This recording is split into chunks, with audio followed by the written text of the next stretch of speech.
Squeak, squeak.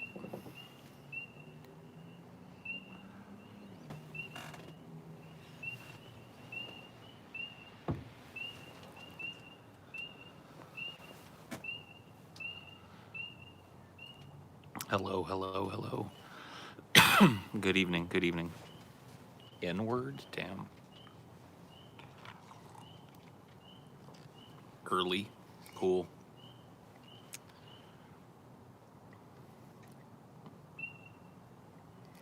How's it going, everybody? Good evening to all of you. Hope you're all well.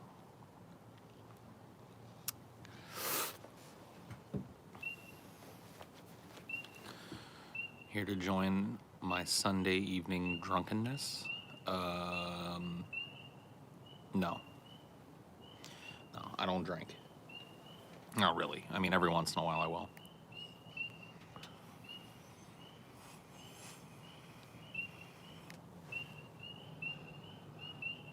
Go spiral?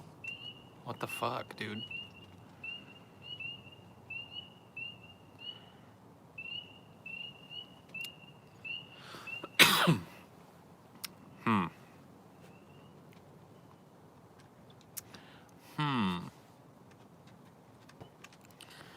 I don't drink. How did you get through that with a straight face? I mean, I guess I just have a different idea of what drinking is. Like, I don't think a dude that occasionally drinks with his friends or occasionally has a beer is a dude that drinks. Because I grew up around people that actually drink. So I guess it's just, colloquially different for me. If you call a guy a drinker, he's a dude that drinks a lot, not a dude that every once in a while has a beer. Technically, we don't know if he got through it with a straight face. It was dark. That is true. That is true. You got a point there. Good evening, gracious sir. Damn, that was very kind of you. Wow, that was so kind of you that we've got a new specter in town. The oratorical. Welcome to the specters. I empower you to use your powers for good, evil, or whatever you want. Ban as many people as you want.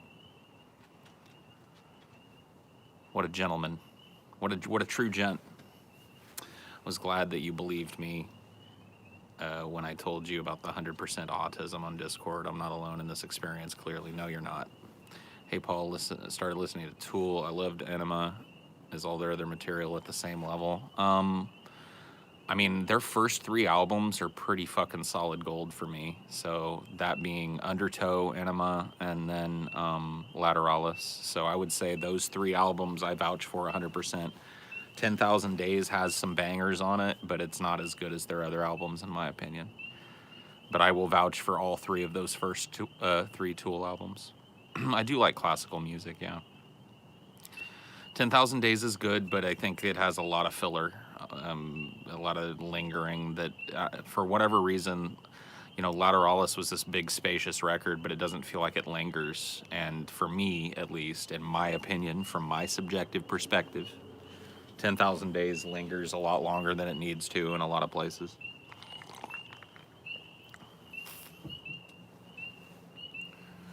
Got a lot of skits, if that's the correct term to use. Yeah, I guess so. Hey, Paul, you ever go on a date only to find they would be better friends than lovers and you both agree on it? Happened to me last week. No, not really. I'm trying to think. Kind of, maybe. I don't even really know if it counts. But I was a teenager when this happened, and there was this girl that I was kind of friends with. And we both had similar senses of humor, but there was nothing between us, like no attraction, no any of that. I ended up at this party, and I was really depressed. I got dragged to a party, let's put it that way. I wanted to just pie out and go home. My friends were like, no, man, you need to come to this party. Well, I get to this party, and I just don't want to be there. So I end up just finding a couch somewhere in this house, with this house party going on, and plopping down on it and kicking back. And I wasn't there long before that chick showed up. She was like, oh, hey, Paul, what's up? And she sat down with me and brought a couple of beers over to us, and we just ended up hitting it off, like, in a different way that night. And I think it was 99% the alcohol and weed. But we ended up catching a ride home together with my friend Morgan, and we were both in the back seat of his car. And before he got out of the driveway of the house party, we were all over each other. And just like crazy makeout sesh. And when he got to her house, she's straddling me at this point, and she goes, "My parents were a graveyard shift. They won't be home till 7 a.m. You want to come up?" And I was like, now, here's another one of those times where I probably,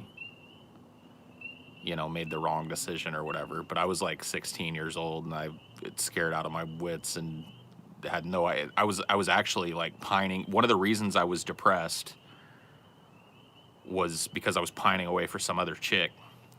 So I'm sitting there feeling all guilty and shit, and I just go, "I don't think that's a good idea." And she was like, "Okay." She gets out of the car and goes up, and Morgan and my other friend that were in the car with me were like, "What the fuck is your problem?" I was like, "I don't want to talk about it. Just take me home. I want to go home."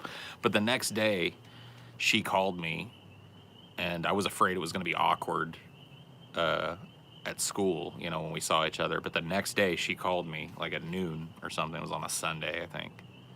She calls me up, and she's like, I wanted to talk about last night. And I'd thought about it, too. And for me, I was just like, man, I hope it's not awkward, because I hope we can just go back to being cool and friends. And that's exactly what she said to me on the phone. We both kind of danced around the subject for a second, and then we both arrived at like, yeah, I'd really like us to just like, it was cool and stuff. That was fun, but, we don't have to be weird about it. We can just be buds. And, she was cool with it. So I guess that kind of counts. That would be the closest to that ever happening for me. It wasn't really a date.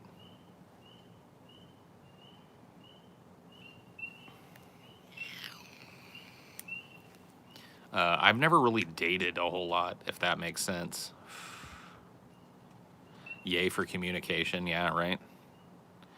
It did feel really adult, too. I remember at the time doing that and then having that conversation with her, and both of us feeling the same way and not making it weird and not allowing it to, because we ended up continuing to be really good friends for the rest of our schooling and beyond. So it was like a really mature decision for two 16-year-olds to make or whatever, to preserve a friendship.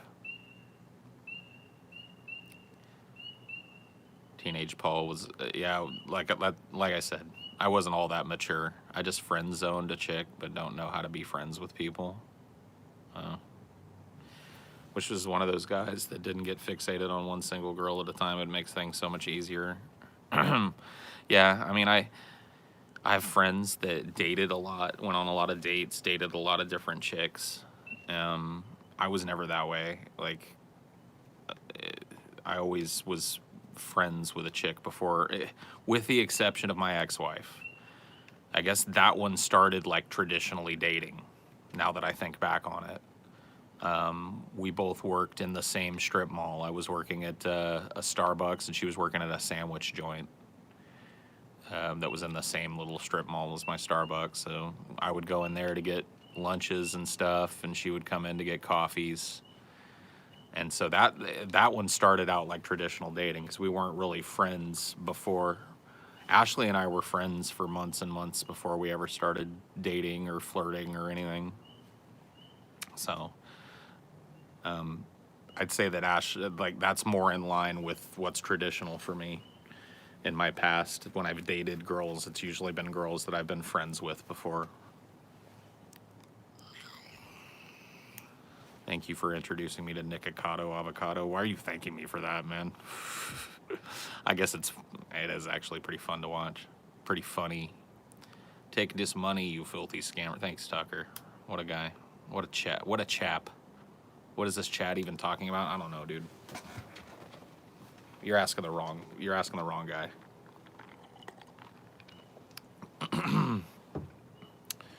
Hey, Paul, by watching you on DP and DFF, you helped me find my inner voice and got a 6-figure job in tech in the Bay Area. That's cool, bro.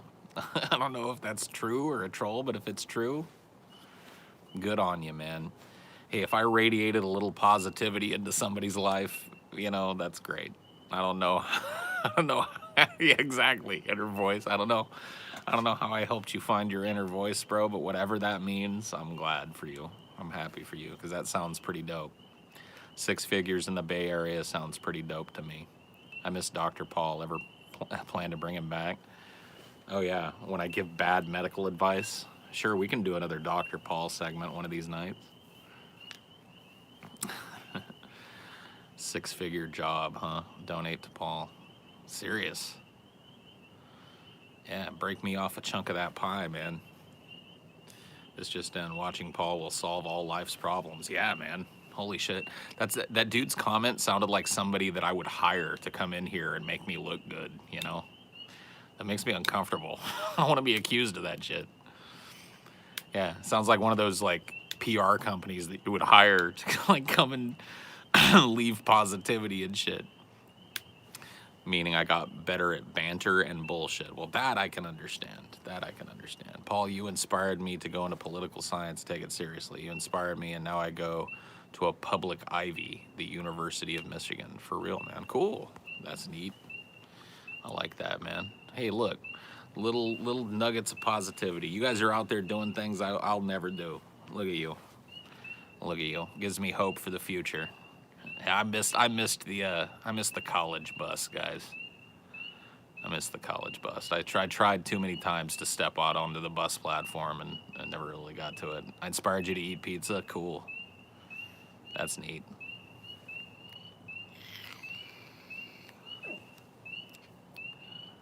We're all your children, Paul. Jesus. I got 2 degrees, journalism and poli-sci. See, I knew I wrenched the right guy. 2 degrees. My wrenches are fucking. See, they're the best of the best. I pick the cream of the crop. They rise to the top. They never eat a pig because a pig is a cop, man. Mr. Zigo, I will soon be using my channel Be the Materials to take part in the live streams. I'll be using QQ to put out music. Okay. Thanks for the heads up, bro. All the reeing in the background makes me think you'll accuse you Kakistanis of assaulting you and saying this is Pepe country. Dude, maybe I should.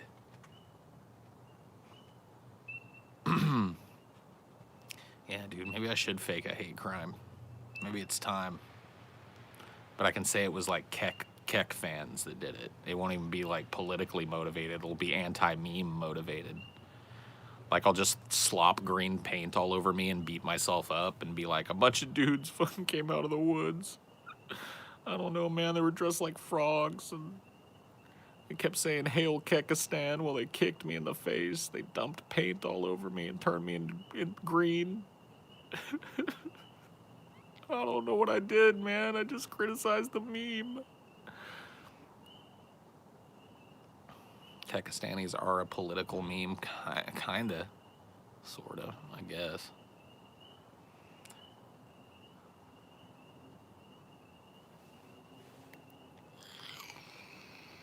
Or maybe I'll say that like it was a bunch of millennials and they kept calling me a boomer while beating me.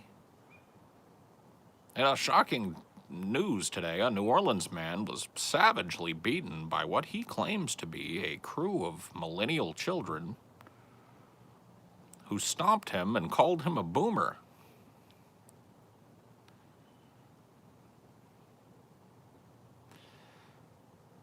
Doom to the booms, damn. Yeah, droogs, dude. The droogs are real.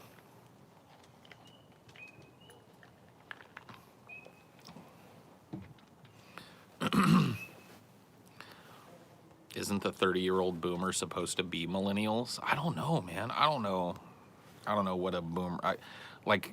boomer, I think, is a reference to baby boomer, and that's my parents' generation. And I'm 38. So...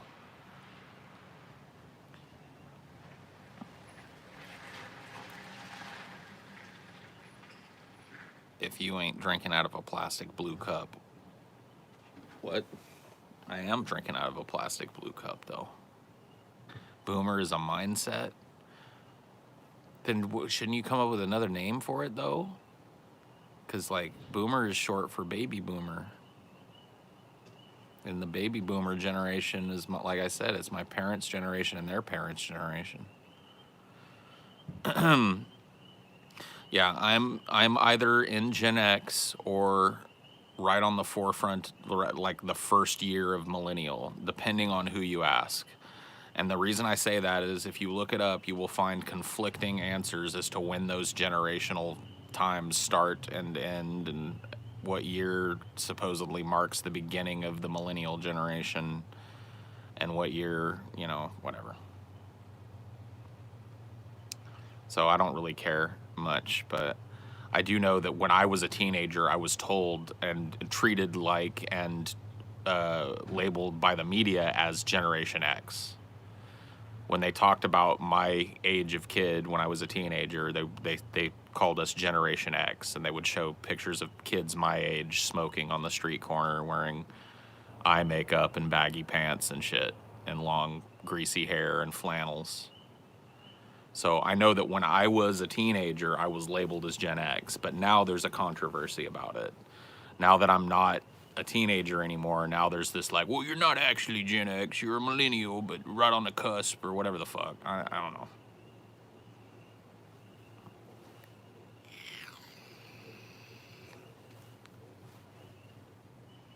Hey, Paul, what do you think of critics who say character like Thanos are bad because they do evil things but are sympathetic, and that take that to mean that the writers themselves believe those things? Those people are small-minded idiots, and their opinions should be disregarded. Treat an opinion about film like that like you'd treat an old rotten banana peel by the side of the sidewalk as you're walking. Just leave it and let it lie there and let it rot and return to the earth from whence it came. I don't know what else to say. Like, that's such a narrow, stupid way of moralizing something that doesn't need to be moralized, like film. That criticism of Thanos sounds like it would come from Roger Ebert. It does. It actually does. He was a big, fat, moralizing piece of shit. I was beaten in Festus by 2 sea mammals. Oh, good for you. Go get beaten to death by them. Go back to where the beating happened and let it beat you to death next time. Paul is a funny boy. Thanks, hey. I appreciate that. Why don't we view people as individuals instead of part of some cookie cutter generation? Because everybody loves to classify people. Have you noticed that your life has become a sum total of different classifications? Like, if you're going to tell somebody about yourself online, if you're filling out your bio on social media, which is really the way that you're introducing yourself, what are you going to put in it? It's going to be a series of labels, right? Gen Xer, leftist, Republican, bisexual, gay, LGBTQ activist, like the value of your life has become the sum total of the labels that you collect about yourself. And people are like, especially like people a generation or two behind me, they're so incredibly, like, in terms of age, you know what I mean? Like 2 or 3 generations younger than me. They're so incredibly concerned with collecting as many labels as they can. Hashtag me. Yeah, exactly. Aries, dog lover, whatever it is that, this is how I'm defined. This is the hashtag that defines me the best. And it's really the death of individuality that you're witnessing, more than anything. The death of the individual and the rise of the great conglomerate. Yum.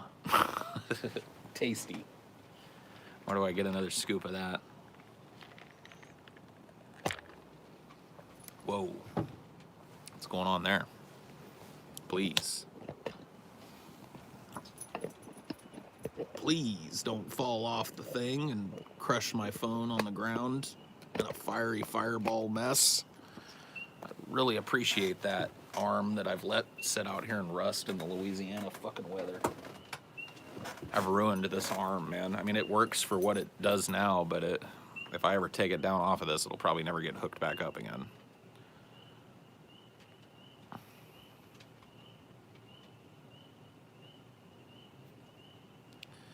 Will creationists still deny evolution when scientists inevitably clone Neanderthals? Yes. Creationists will deny evolution until the day that there is no more creationism. The last creationist will deny evolution. And then when he croaks, unable to spurt his fallow semen into a willing Christian host, then everybody will believe in evolution again. Well, that goes for, I guess, Islam as well. I'm convinced religion will never die. You're right. You don't need to eat like you've been convinced correctly. Do you like living in Louisiana? Yes, no. Yeah, no.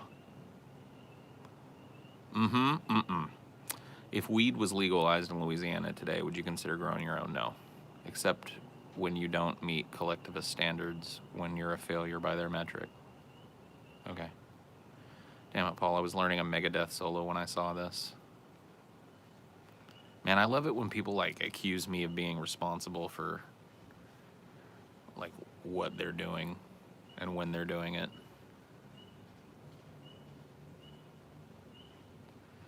It's like, go back and practice your Megadeth solo, dude. It's not my fault.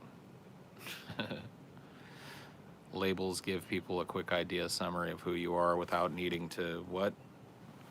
To take the time expressing yourself. Honestly, it's a good concept, but what the internet has done with it has become absurd. I don't even think it's that great of a concept. I don't think those types of labels tell you a goddamn thing about the individual that's wearing them. So, at least nothing that's worth knowing. Damn it, Paul, I ran over my 4-year-old child while I watched the stream. Oops.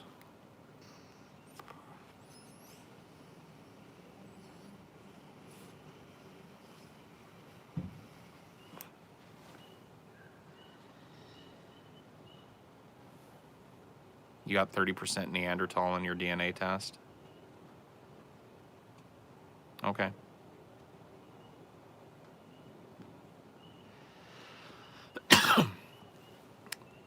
I'm against those, wait for it. What? I'm against those wait for it meme, Paul. What? Oh, God, man. You gotta go. You gotta go. Somebody, please put him out of his misery. You gotta go. Shoo. It's just nonsensical from the start. You gotta go, bro. I'm sorry. You gotta go. Complain stream number 100. What do you want me to do? What do you want me to do? I'm following the lead of the chat as usual. I'm so glad I'm not watching the Oscars right now. Yeah, me too. I didn't even know those were going on tonight. If you've ever been a collector of anything, be it music, movies, etc., not really. I've always, I've had little collectible things around, but I've never been a collector of anything, I don't think. It's really not my cup of tea. I'm pretty non-materialist. Hey, Paul, are you ever going to bring back Lulgic? Probably not. No, bro. Sorry. Thoughts on the illegally modified Chinese twins? What? I didn't hear about this, so I'll have to go look into it. Is there any historical person you think there should be a movie about? There needs to be a good movie about Sigmund Freud. I've always thought that he was a pretty interesting topic for a film, but the movie, the times that I've seen him adapted various ways have been pretty bad. So I think that a good movie about Karl Marx would be good. I'd play old Karl. I'd let him bleach my beard out, and gray it out, put streaks of black in it, dude. Get in shape. I'd have to get in better shape, dude. I'd have to shape up, but I'd do it. I'd do it to play old Karl, dude. I could be old Karl Marx, man. There's some good films about Marx already. Yeah. Who's the most interesting serial killer? I don't know if that exists, man. I think they're all pretty interesting. I think that's all subjective. Chinese twins, its DNA was modified by CRISPR so that they would be HIV resistant, but news just came out that the engineer that made them smarter accidentally as well. Crazy. That's the new frontier, dude. Gattaca. It's happening, guys. It's happening, boys. You guys ready to be declared invalid because of your, well, actually, we'll probably be grandfathered in. You know, if you were born prior to the law being passed or whatever, then you'll probably be given some leeway in society. But, yeah, dude, Gattaca's happening.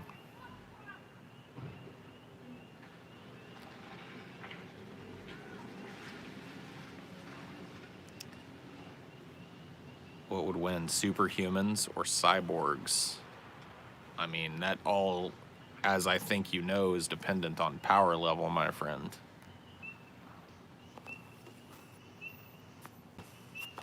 Do I think that Trump is going to invade Vuvuzela? I don't know, man. Probably. Who knows? Maybe. You ready for the gene wars? Yeah, dude. The invalids versus the genetically modified perfects. The brothers of the helix. The brothers of the... What would they call them? Brothers of the iron helix. We will protect the genome by eradicating these horrible diseases. Depression, anxiety, nervousness. Horrible, horrible things that people have had to live with for too long. But we, the brothers of the iron helix, will create a new humanity free of these limitations, free of rank stupidity, free of genetic mutation. And now, a word from our great chancellor. Hello, it's me, Papa JF, here to talk to you, the brothers of the Iron Helix, about our plan to eradicate some of the undesirable things in society. Dun, dun, dun! The twist!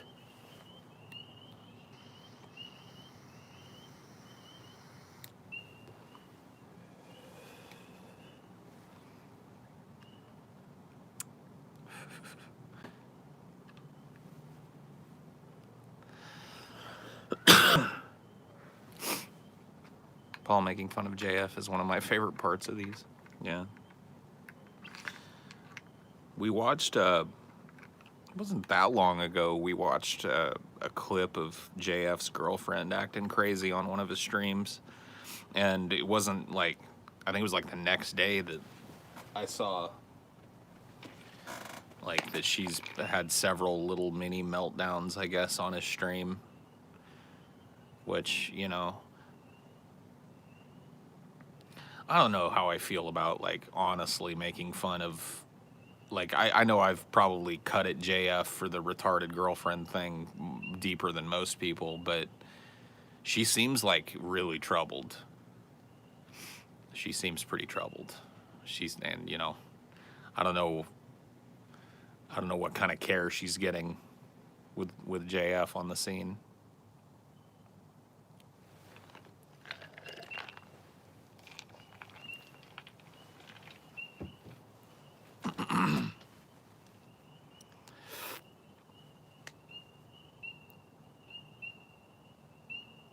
I think it's a different autistic chick, Krampus. Have you read Brave New World? It has a lot of genetic Yes, I've read Brave New World. I read that in, I think, sophomore or junior year AP English. And it was in the craziest English class I was ever in, man. We had this teacher, we called him Gawain, because he was in love with the old Sir Gawain in the Green Knight story. It's the first thing he tells, you know, all his classes and shit, but he was crazy as fuck. I won't tell you his name, because I don't want anybody bothering him. I think he's still kicking and around and stuff, but he was fucking insane. We called him Gawain because, like, doing an impersonation of him, people think it's cartoonish when I do it, but he was actually like this. He had this, like, you know, wild-eyed kind of like, and like a constant, like, forced frown. So, like, when you'd walk into the room, he'd side-eye you with that frown. And then you'd, like, all sit down, right? And then he'd launch into something, and he'd like to drag out vowels. So during, like Sir Gawain, he would say, Sir Gawain. You know what I mean? And it's like, he was a crazy fuck. He left the class for a second to go pee one day. And we all had suspicions because he had this, like, coffee thermos that he would carry around. And he would, you know, fill it up as he was watching us write or, you know, watching us read or whatever the fuck. Whenever he wasn't teaching, he was sipping from that thing, and we all thought, you know, there's liquor in this, and we confirmed it, and we didn't rat him out. So, to our credit, we, you know, somebody went up and dipped a pinky in his coffee, and it was, like, loaded with some kind of bourbon or whatever the fuck. And we all decided as a class that, like, you know what, Gawain is pretty cool. Let's not, you know what I mean? I understand. I need to get liquored up to come to this place sometimes too, so. But I think he ended up getting caught drinking anyway, years later. I think it was after I graduated. Y'all could have blackmailed him. If he was a dick, we would have, but he was actually kind of a fun teacher. His over-the-top antics and stuff they made it fun to kind of listen to him rant and rave about. Like, he was big into not Brave New, because we read Brave New World, and we read 1984, and he would always be like, Room 101, 1 + 1 = 3. He wanted so much to be in room 101. We asked him, like, how much, we were like, Gawain, how much would you love to be in room 101? And he was like, oh. We knew that meant yes. You know, that was the closest you were going to get to a, yeah, that would be sweet from Gawain. But he was pretty crazy. I had a lot of crazy personalities as teachers, now that I think about it, in high school. I had what class did he teach that I was in? Was it a history? I think it was a history class. No. Fuck, man. My old rusty brain. I'm thinking of, I had a teacher with a really heavy Hispanic accent. We'll call him Mr. Rivera. And Mr. Rivera was, he was a fucking character, man. He hated my guts. He hated my guts. He was constantly going to the principal about me, saying I talked too much in class and stuff. And this was like, you know, I did probably, but it was the only class where I ever got in trouble for it. He was always such a dick to me. Well, not the only. That's not true. I guess there were a couple other teachers that didn't like me.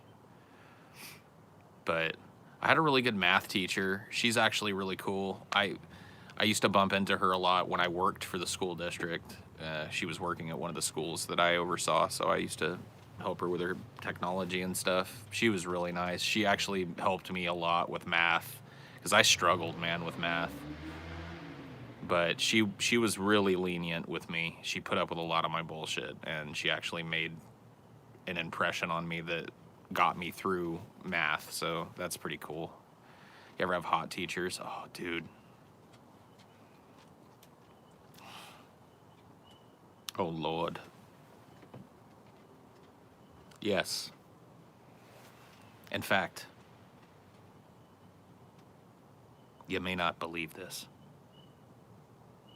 but I fell in love with a teacher once. In fact, would you believe me if I told you that a teacher was my first love? Hmm?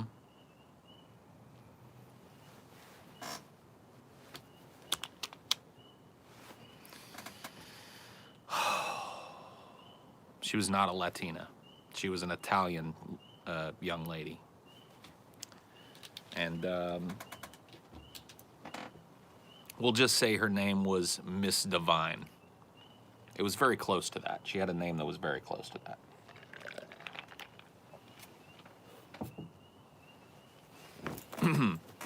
I was in the 7th grade. And I just started the 7th grade, and I'd had about a week or two, maybe, with my teacher, who was an older lady, and she was pregnant. She was big and pregnant at the time. And she came in one day, and she had this beautiful young lady with her, fresh out of college, you know, like 20 or 21 years old, you know, brand new teaching degree. She said, I want you all to meet Miss Divine. She's going to take over because I have to leave because I'm going to have this baby and blah, blah, blah, blah, blah. So Miss Divine is going to be your teacher for the rest of the school year. And so I was just like, I don't know, dude. Have you guys seen those, like, in old movies where, like, the 50s doo-wop starts playing when a chick walks in? You know, she walked into that classroom and it was like slow motion. Shoop-up, shoop-up.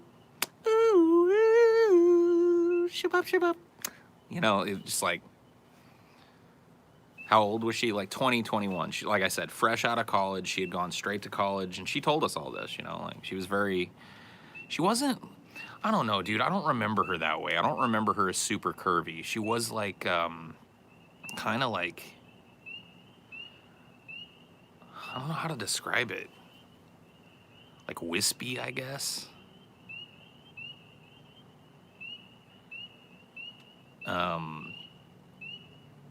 She's like short, not super thick. I don't know, wispy. I don't know, what would you say? She was cute, yeah. Right. Like that innocent, yeah, like the girl next door type of thing. Right. Just pretty, just all around pretty, and smart too. Funny and smart and just like radiant. Just all of those wonderful things, you know what I mean? And she was a teacher, and I was immediately in love with her. Like, I was just infatuated, absolutely infatuated. And I think she knew it. In fact, I know she had to know it. And it was like the hell of my life. She was married to a man named Paul.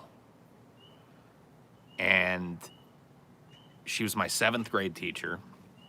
And then my 8th grade year, my other 7th grade teacher came back, and she moved, Miss Divine moved to 8th grade. And guess who got Miss Divine's class? And that year, she wasn't married at the time. In 7th grade, she was just dating Paul, and we would hear about Paul here and there, and her, because she liked to tell stories and stuff. She got married to Paul in 8th grade and got pregnant halfway through my 8th grade year. And it was like death. She brought in her ultrasounds and put them on the overhead and was showing us like, oh, look here, you can see the baby's hand right here, and you can see, and I was like, I'm just like sitting in my special student teacher helper desk that was next to her desk so that I could help get papers and stuff for her and get pens and shit, and like, you know what I mean? Yeah. And she's got another Paul's baby on the ultrasound up on the old overhead projector, and I'm like sitting in my desk trying not to die inside, dude. But yeah, you know, Miss Divine, she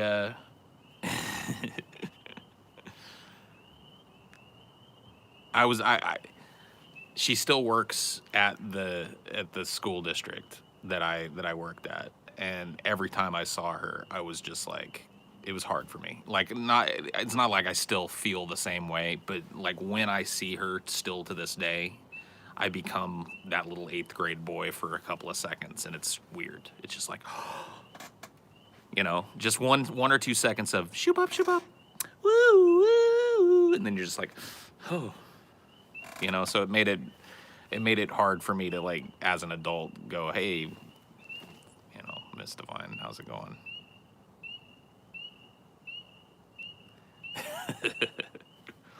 Does she still look good? Sure. Yeah, she's still very pretty.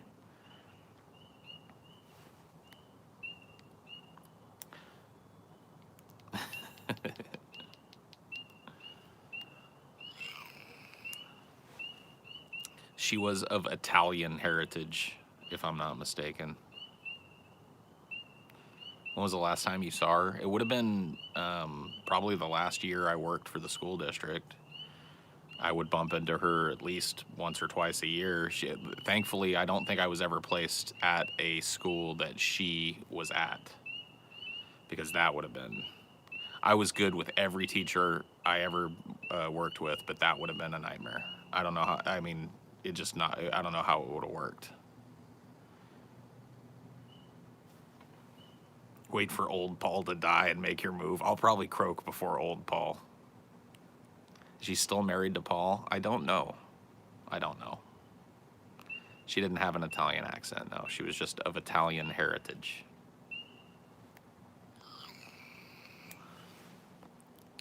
Was she still hot, or was she a dusty old hag? She was like, I don't know, dude. I don't want to talk all disrespectfully about her. I don't want to talk about how hot Miss Divine was or wasn't, okay? I just told you she was my first love.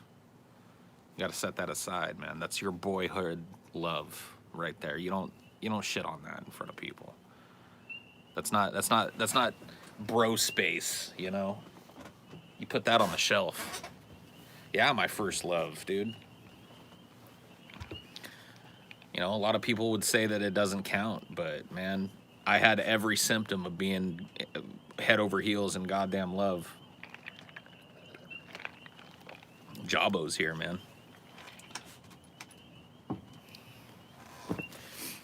Your first love was a PlayStation 2. Well, yeah. I mean, if you go outside of the, outside of all that, I guess, what would my first love would have been the Sega Genesis then. My first poop was pretty cool. Wish I could remember it. How do you know it was pretty cool?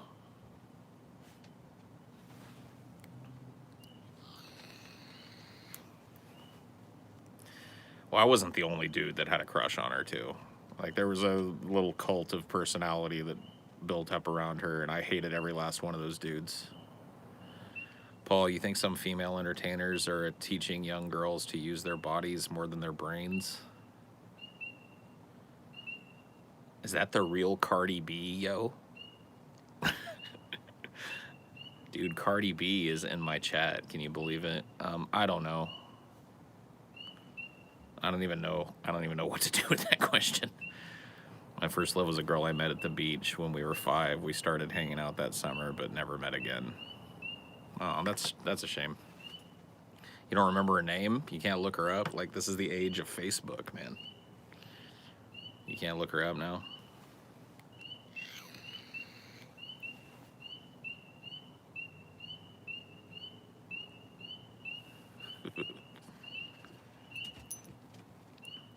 Dynor, why don't you go inside? Go on. Yeesh. Dynor's having a meltdown. Chill, boy, chill. My first love was some redhead in 7th grade, and she ended up hating me. Yeah. No, I don't know, dude. I guess, like, I skewed towards older women for most of my life until I became an old man. And I skewed towards younger women. Have you had relationships that you deeply regretted? No. I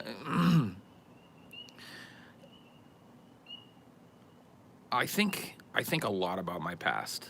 You guys hear a lot of my stories and stuff here, and a lot of that is because I catalog my past. And in order to do that, you have to kind of free yourself from any guilt or regret for things and start looking at them as opportunities for stories and, in a broader sense, opportunities to learn from what you've done.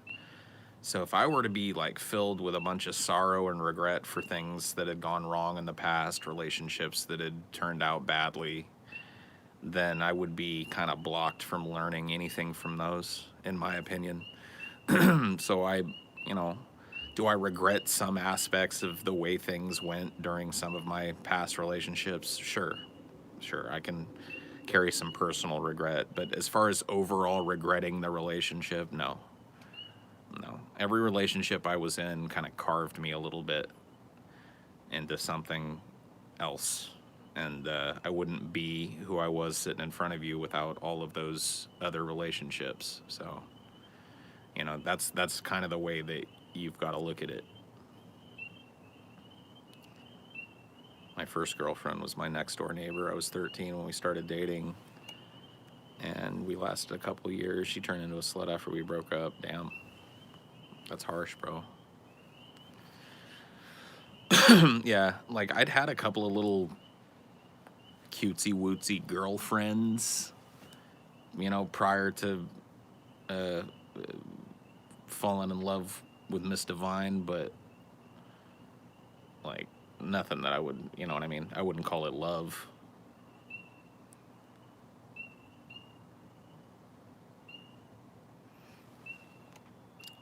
Paul, do you ever talk? What?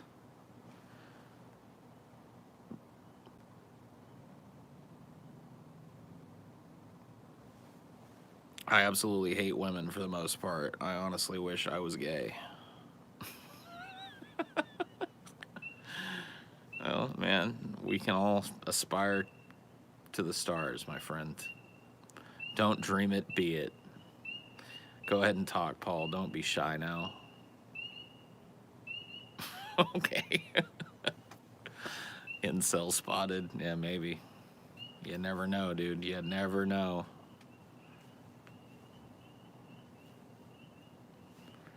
How the fuck does one hate women? I don't know. Maybe one was raised around nothing but horrible, manipulative women, and one thinks that all women are the same.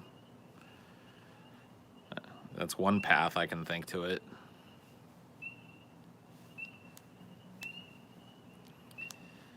I don't hate women, but I do think I'd have an easier time getting what? Paul, is it strange that one of my exes is one of my best friends? It feels odd at times, as it's not something that often happens after the end of a relationship. I hold not romantic feelings. I don't care. Be friends with whoever you want. I don't know. I don't judge people for that shit. If you've got an ex that you've worked it out with to the point where you can just kind of kick back, chill, and you know, be cool with, why would I have a problem with that? Like, what kind of like bored ass reality TV show watching Judge Judy obsessed fucking old TV watching hag sitting in with my curlers in my hair, my fucking the little foam things between my toenails, watching the Home Shopping Network and shit. Like that's who I picture would give a fuck about something like that. Oh my God, did you hear that Keith and Felicia are still friends? Can you believe that? Oh my God, they're totally still fucking. It's obvious.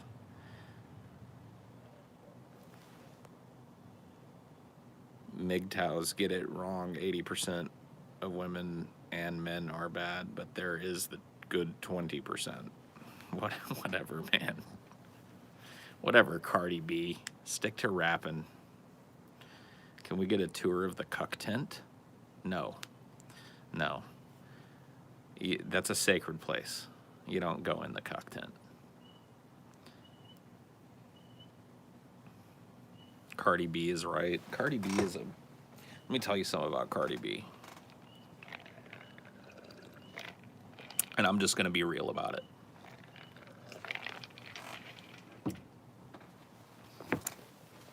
Six 9 is the king of New York. Cardi B likes to claim that crown right now, and there's a lot of, you know, pundits and rap people that are trying to, you know, put her on that pedestal. Even though he's locked up, 6 9 is the king of New York. I believe that. And I'll go to my grave believing it.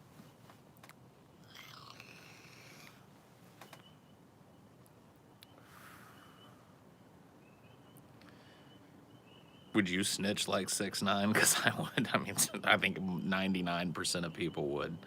Sammy the Bull Gravano snitched. So let's get real here about snitching. When you got a big giant federal beef against you, you're probably gonna snitch.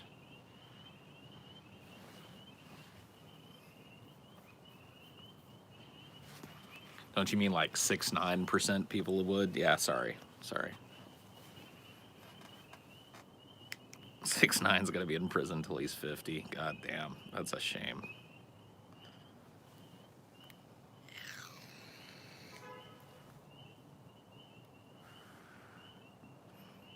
Got any good munchies recipes, Paul?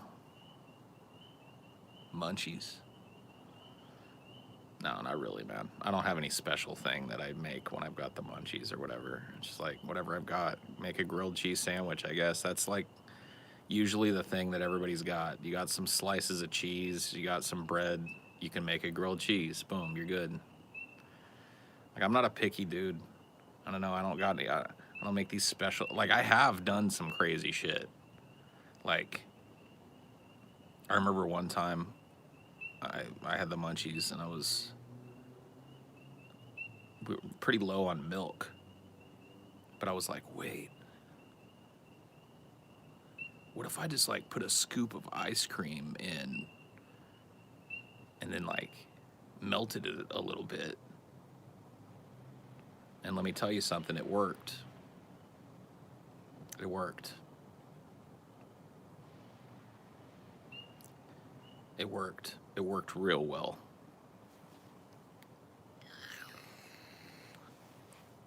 He ate 3 large pizzas from Domino's. I couldn't even eat a whole large from Domino's, probably. I mean, not in one sitting. Paul invented milkshakes. No, cereal milkshakes, dude. I put a scoop of cereal or scoop of vanilla ice cream in the cereal and then just let it melt, and it was dope. It was dope. It may have worked, but that sounds gross as fuck. Whatever, man. You ever had a long distance relationship? Kinda.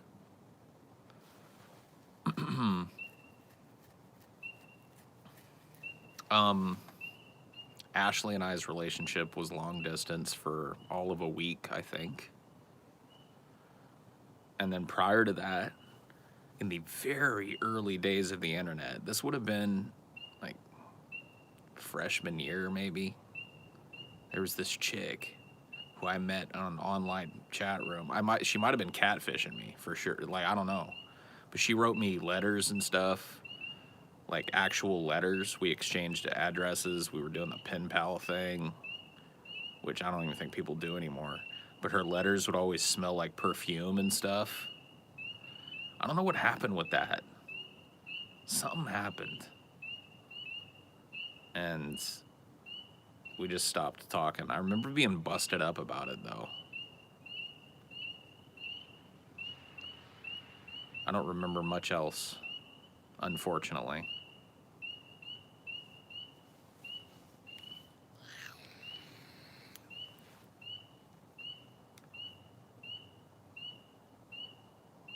There's this restaurant in San Antonio that makes a burger with fried mac and cheese as the buns. Jesus Christ, please. Stop. Stop.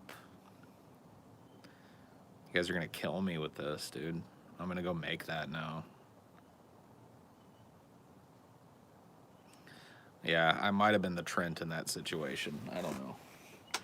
But I learned my lesson, because it wasn't long after that until I started the catfish escapade.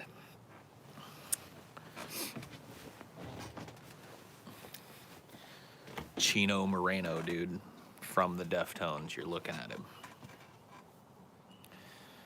You're looking at him, bro.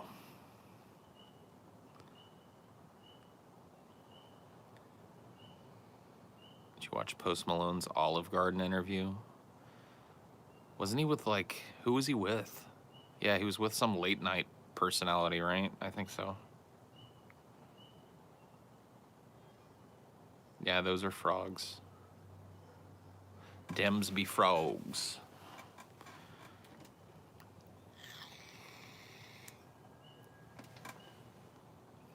Gotta give League a rest. I can't play it anymore. Too tilting. Just gonna play FPSs or yeah. I don't blame you, man.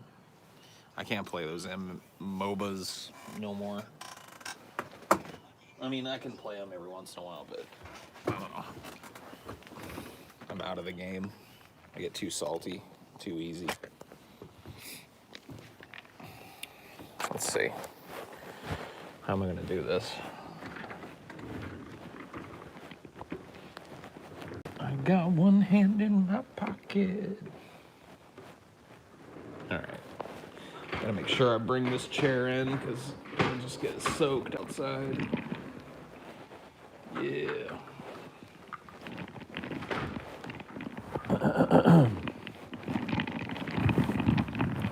All right, let me maneuver my tank ass in here. Shut up. Nobody asked you for no input, boy. Okay.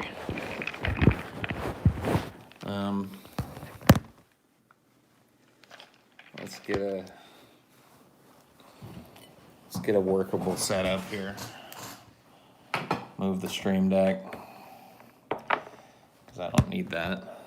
It's starting to get too cold to just sit out there. My hands are fucking frozen, dude. So,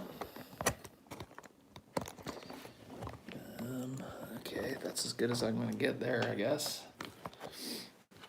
Can I put this? There we go.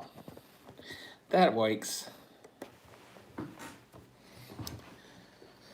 That works. Okay, so I have to dopamine loop a little bit because I'm structuring an episode tomorrow. I've got to finish the research tonight, but it's a crazy one. And I've got to keep fresh in my mind what I've got already. Well, I've got all the tabs open, so I guess I'm okay. Excuse me. Should we all dress like monkeys and reenact the black slab scene? Yes, let's do it. DFF, the Oscars. Your job sounds like it's kind of fun. It is. Yeah, I'm always thankful that I have the type of job that I do. I like researching episodes. I like challenging myself to structure, a full-length episode around an idea that, that's one of my favorite types of episodes, and this is one of those episodes. It might be a well-loved episode. It might be a hated episode. I don't know. I guess it all kind of depends. I know it's been an intriguing one to research for. Please no DFF on anime. No.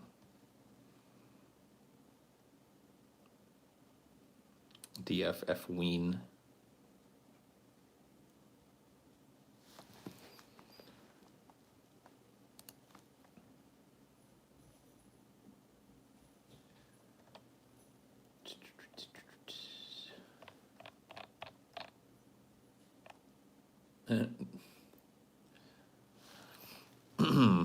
Is it about a political candidate? No, it is not. Do you think you'd still be making YouTube vids if you hadn't got with TJ and his crew? Probably not. I mean, maybe every once in a while like I was. My channel before joining DP was, I uploaded like once every 6 months, and that's giving myself a lot of leeway. There were probably like a year or more that would go by and I'd upload nothing, so it was very infrequent. Whatever happened to Sitting Paul? Where'd he go? Can't do that no more. I had to take all that back. I had to write a letter of apology to the Apache Nation. It was just not, it was not good.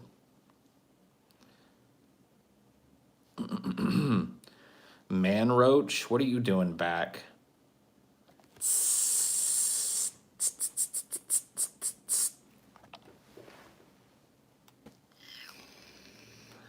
DFF the gays. Dude, that is one of the topics for DFF that I've wanted to do, but I've wanted to do it all equally. Like I wanted to do DFF the whites, DFF the blacks, DFF the Asians, DFF the Indians, DFF the Jews, and just like take a look at like notable members of each racial subgroup and the history and the way that they've mixed and intermingled into societies that were outside of theirs, and yeah. But like when we're doing most of our stuff on YouTube, that's just a silly one to try and do. If we did the blacks equals DFF, it would be immediately pulled and we'd probably get a strike.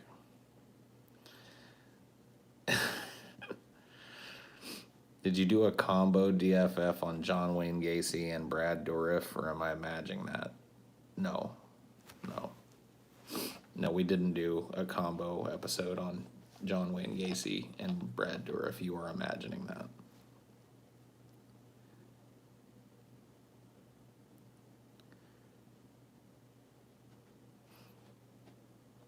Trans people are often pretty cool in real life.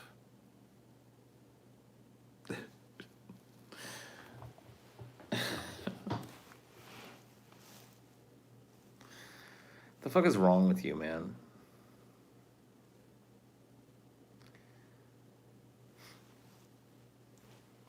That was a pre-post show, yeah? I don't know.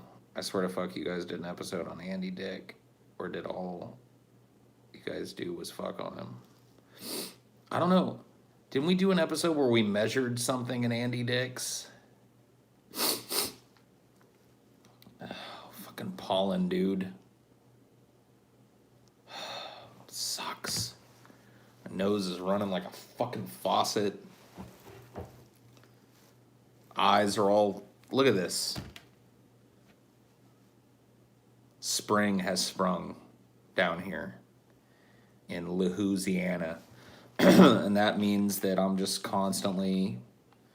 I need to go back to the desert. Dude, I'm telling you, when I was in fucking Arizona, that was the best I felt in my entire life, dude. I lived for like... How long was I there? A little over 2 years in Arizona. And I'm telling you, man, healthy, fresh. I gotta move to the desert, you're right. You know which desert I want to move to? If I could get good radio reception, I want to move to the high desert above LA. Like the Tehachapi Desert or whatever. Yeah. I want to get like just a shack out in the middle of the desert with a big broadcast tower. Do Highdeology from a pirate radio station. How was Texas compared to Arizona? Way more humid. Way more prone to crazy weather. That was the thing about Texas that I guess I didn't expect, although I should have, because, I grew up listening to stories about crazy hurricanes and, floods and shit, but man, like a Texas thunderstorm is something like you've never seen before. If you've never been through I don't know if it's all over Texas like that, but when I was in San Antonio, like the thunderstorms are just something else. Just like it never stops. I mean, they're similar around here, but not the same.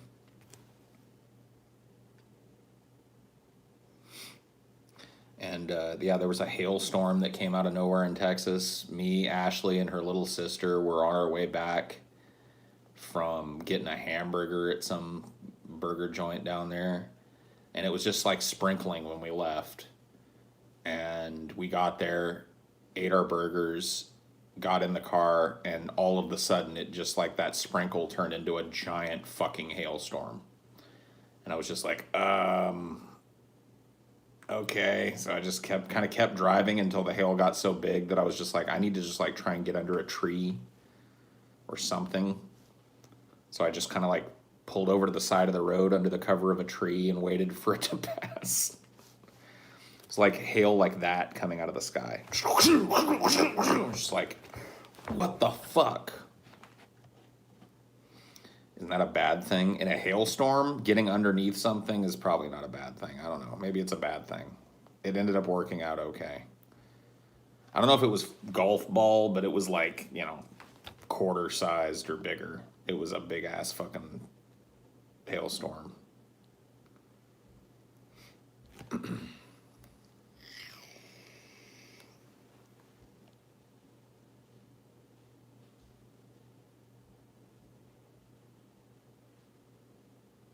it's weed friendly.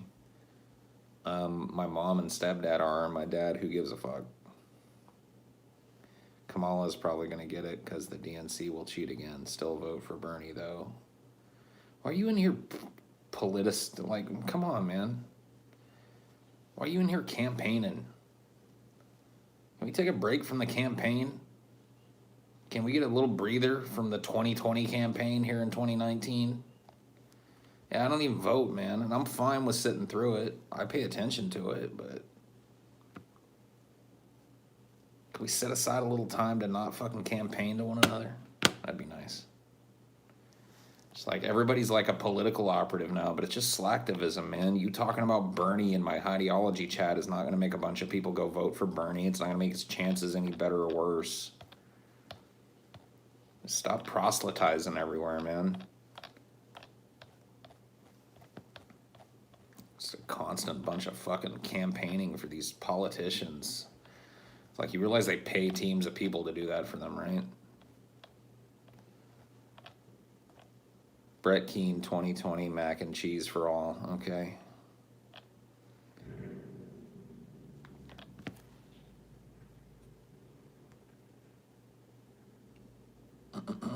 Bohemian Rhapsody won Best Picture. I don't even want to read the rest of that comment, man. Fuck you. I mean, not fuck you, but just fuck the world. Ugh. Jeb, yeah, dude. Jeb 2020. I like Yeb. Trump will probably win. No one has the sauce to take him on. The sauce. Man Roach. Tss, get out of here. Tss, tss, tss, tss. Shoo. Shoo, you goddamn man roach.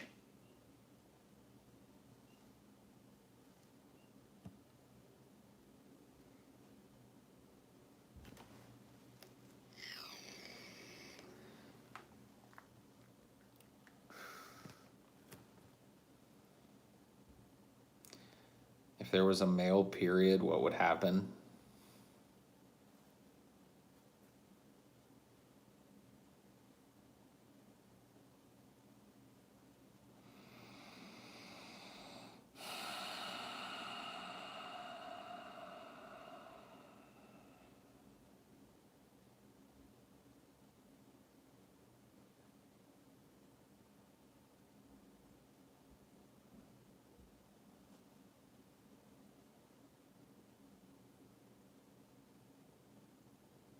You suck.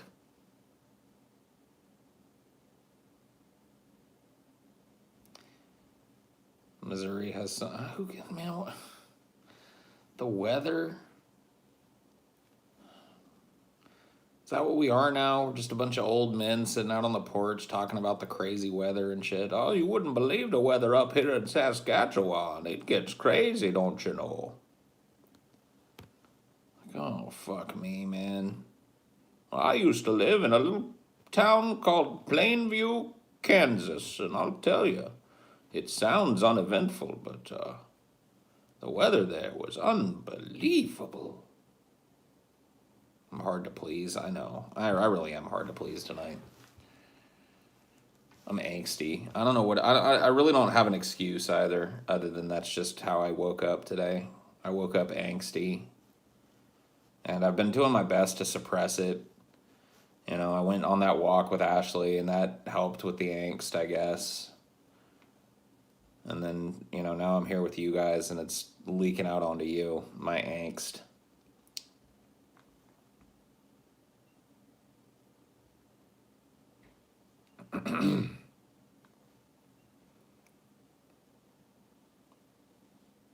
We're glad recipients of your angst. Cool.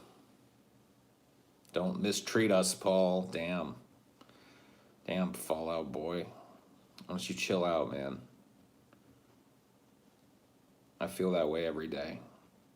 Yeah, well, usually so do I. I mean, there's a little bit of truth to every meme, right? The salty Paul meme is true. And anybody who's lived around me or worked with me for long enough knows that it is true. There are just some days that I don't even know. There are just some days when it's just not going to happen, you know?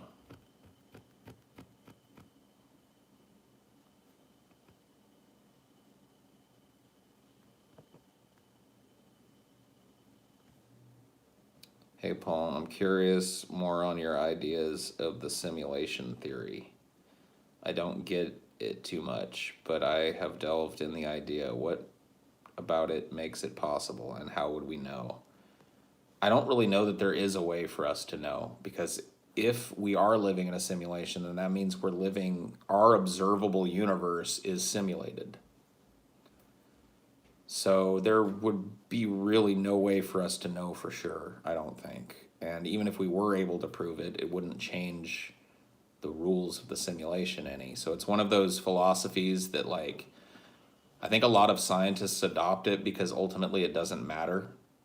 It's not proclaiming any kind of truth about the way that the universe works. You know, it's just saying that, you know, it's likely that we live in a simulation.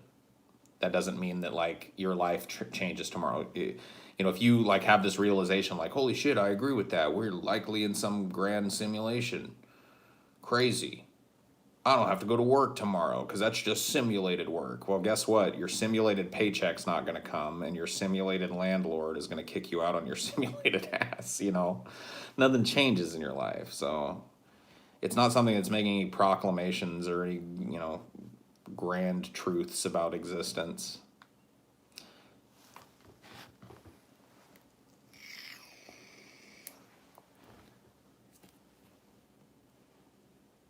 I think that's why I don't entirely get it. It doesn't make an impact on the laws of reality. It just is, you know? Yeah, I mean, it's more of a philosophical musing than a real way to live your life because, like I said, it's prescribing nothing, you know?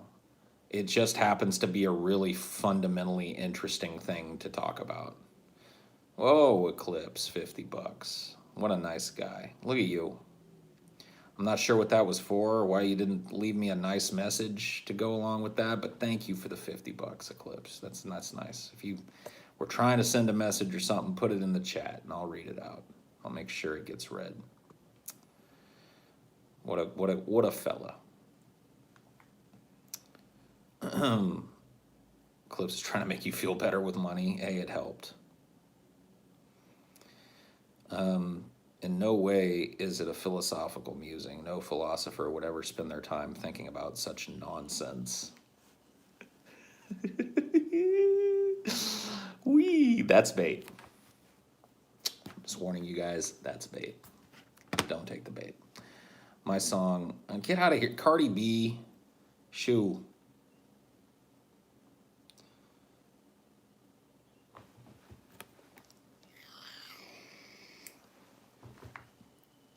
About the multiverse theory, sure. I mean, that's another one that's, at this point, it's basically a philosophical musing.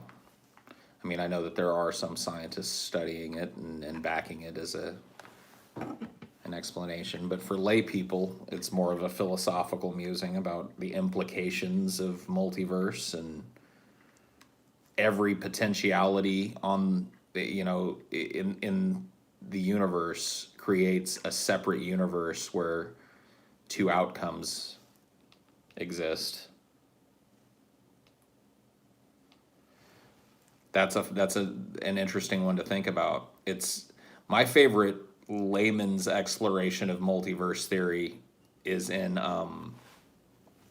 it's a pretty poopy movie, but don't let the movie dissuade you from reading the book. It's called Timeline by Michael Crichton. It's a book that I read, you know, once every 3 or 4 years because it's really good. I get the hankering to read it and I just read it again. And it's largely about multiverse theory, although it's using multiverse theory to time travel is the idea. And yeah, that book is really great. I don't know if there's any kind of technological or scientific soundness to any of the things that they do in it, but the idea that you have this infinite ocean of potentiality where every moment is creating a new universe that's almost a carbon copy of the other universe, the only difference being is that a butterfly beat its wings twice instead of once, right? So that would mean that there's these endless echoing, rippling universes out there that we could visit that are so incredibly close to like our universe that they're undistinguishable that we could visit, but way farther back on our timeline. Or way farther forward, I guess.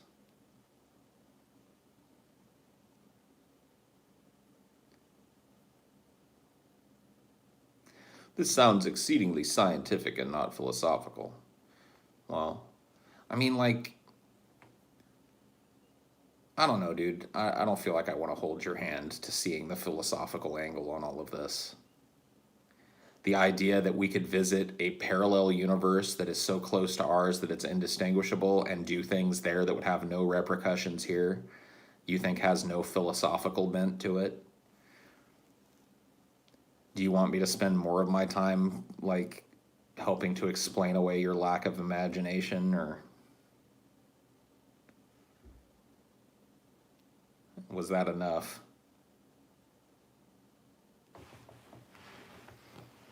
Infinite oceans of realities where shrimp people are the rulers of Earth. Yeah, dude. Which theory is more ideal, or does it matter? I don't think it matters at all. Not for us now.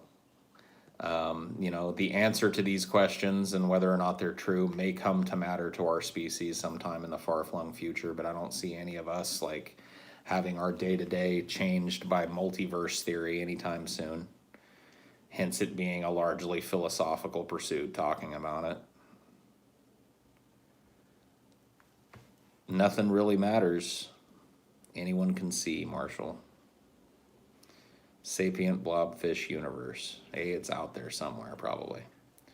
Could we meet alternative versions of ourselves in multiversal travel? If so, would it be better to interact with ourselves or avoid it at all? I don't know. I mean, we probably could, theoretically, if there's, infinite oceans of potential universes out there where there are versions of us that are so close to what we are now that it's indistinguishable, then yeah. I mean, and I don't see any reason why we would stop those two beings from meeting and interacting with one another. What's the greatest children's cartoon show? Of all time? Man, that's tough. I'm gonna have to go with Scooby-Doo. Scooby-Dooby-Doo, where are you? You got some work to do now. We can count on you, Scooby-Doo, to something, something, something. Are you real, Paul? No. I am a figment of your imagination. What do you want? Huh? What do you want?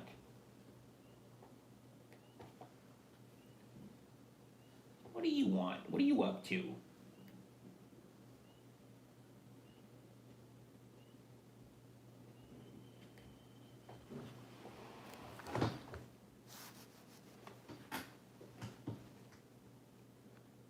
DFF meetup in Austin, please.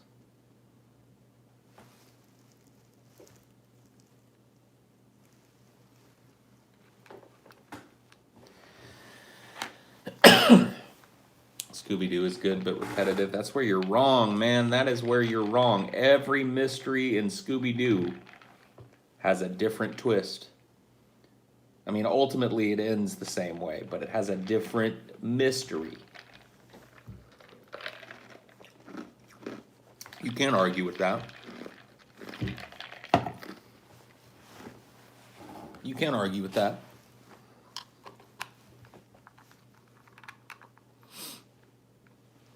My favorite PBS program.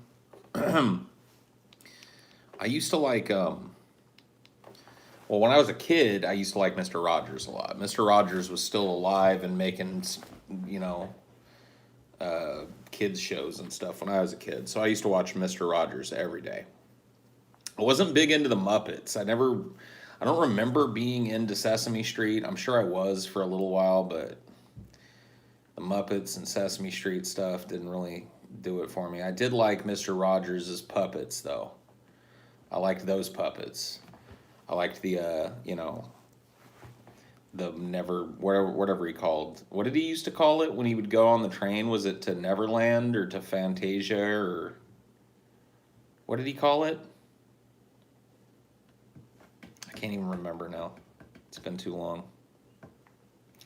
Oh yeah, the neighborhood of make-believe. Okay, got it. Yeah, and then we'd go on the trolley. I'm proud of this chat. I was waiting for someone to make a Shaggy meme so I could ban him, but nobody did. Damn.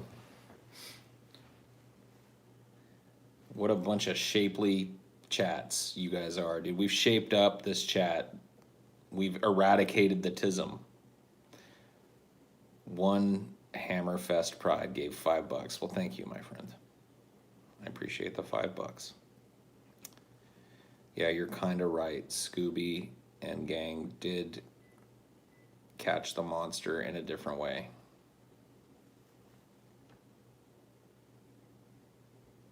Yeah, they did, always. And it was always a different motive. Yeah, shapely, dude. Shapely chat, man. What can I say? What can I say? They were made this way.